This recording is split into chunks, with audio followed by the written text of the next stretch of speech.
भारत में फैल रहा है निपाह वायरस, लगेगा लॉकडाउन, ना इलाज ना वैक्सीन और मृत्यु दर 75%। पश्चिम बंगाल में निपाह वायरस दस्तक दे चुकी है। राज्य में निपाह वायरस के कम से कम 5 मामले सामने आ चुके हैं और एक मरीज की हालत गंभीर बताई जा रही है। सबसे चिंता की बात यह है कि संक्रमित लोगों में डॉक्टर और नर्स भी शामिल हैं, जबकि करीब 100 लोगों को होम क्वारंटीन में रखा गया है। कोलकाता और आसपास के अस्पतालों में संक्रमित मरीजों का इलाज चल रहा है। स्वास्थ्य विभाग ने निगरानी तेज कर दी है और जिन लोगों का संक्रमितों से संपर्क रहा है उन सभी पर खास नजर रखी जा रही है। डॉक्टरों और हेल्थ वर्कर्स के संक्रमित होने से सिस्टम पर दबाव और बढ़ गया है, क्योंकि इससे संक्रमण के फैलने का खतरा भी बढ़ जाता है। प्रशासन लगातार लोगों से सतर्क रहने और घबराने के बजाय सावधानी बरतने की अपील कर रहा है।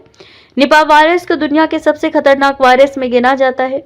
विश्व स्वास्थ्य संगठन ने इसे हाई रिस्क पैथोजन की श्रेणी में रखा है। इसकी वजह है इसकी ऊंची मृत्यु दर, जो 40 से 75% तक बताई जाती है। ये बीमारी कभी हल्के बुखार की तरह शुरू होती है, लेकिन कुछ ही दिनों में दिमाग पर गंभीर असर डाल सकती है।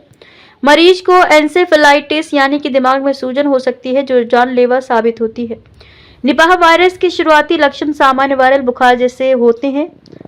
बुखार, सिर दर्द, बदन दर्द, थकान और कमजोरी। इसके बाद खांसी, सांस लेने में दिक्कत और निमोनिया जैसे लक्षण भी उभर सकते हैं। सबसे गंभीर स्थिति तब होती है जब मरीज में भ्रम, बेहोशी, दौरे पड़ना या कोमा जैसे लक्षण दिखने लगते हैं। ऐसे मामलों में तुरंत अस्पताल पहुंचना जीवन बचा सकता है। निपाह वायरस एक जूनोटिक संक्रमण है, यानी कि ये जानवरों से इंसानों में फैलता है। इसका मुख्य स्रोत फल खाने वाली चमगादड़ मानी जाती है। चमगादड़ों की लार, मूत्र या मल से दूषित फल या भोजन खाने से संक्रमण फैल सकता है। संक्रमित व्यक्ति के बहुत नजदीकी संपर्क से भी ये वायरस दूसरे इंसान तक पहुंच सकता है, खासकर तब जब सावधानी ना बरती जाए। निपाह वायरस की अभी कोई वैक्सीन या पुख्ता दवा मौजूद नहीं है, इसलिए बचाव ही सबसे कारगर उपाय है। फल हमेशा धोकर या छीलकर खाएं। कच्चा खजूर का रस पीने से बचें। बीमार जानवरों के संपर्क में ना आएं और हाथों की साफ सफाई का खास ध्यान रखें। अगर बुखार के साथ अजीब लक्षण महसूस हो तो तुरंत डॉक्टर से संपर्क करें। निपाह वायरस का खतरा गंभीर है, लेकिन सही जानकारी और सतर्कता से इससे बचा जा सकता है। डरने से ज्यादा जरूरी है जागरूक होना, क्योंकि सावधानी ही इस अदृश्य दुश्मन के खिलाफ सबसे मजबूत ढाल है।